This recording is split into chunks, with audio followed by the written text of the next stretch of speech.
I love what Maya says. Maya says a top-rated daily news show has spent close to 2 years now devoting a majority of its airtime to proof by assertion and arguments proponing a xenophobic conspiracy theory calculated to benefit a political party. Nothing amiss there, right?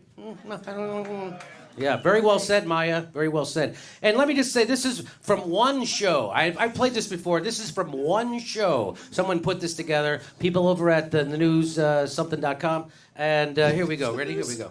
Russia, Vladimir Putin, Russia hates Russia, Putin, Russia, Moscow, Russian, pro-Russian, the Russians, Moscow,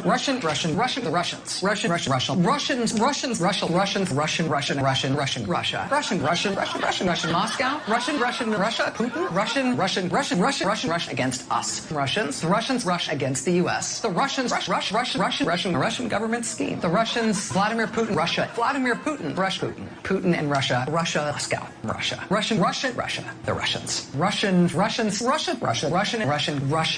Putin, Russia, the Soviet Empire, the second of the 20th century's great evils, communism, communism, Russia, assault by Russia, Putin despises the West in general and the United States in particular, the Soviet Empire. Russia.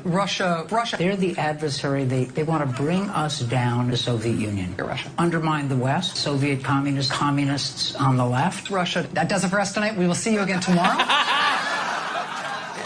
And believe it or not, that program was about Sweden.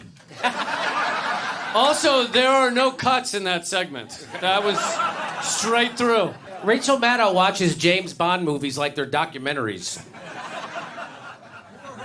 She's so obsessed with Russia, they filed a restraining order against her.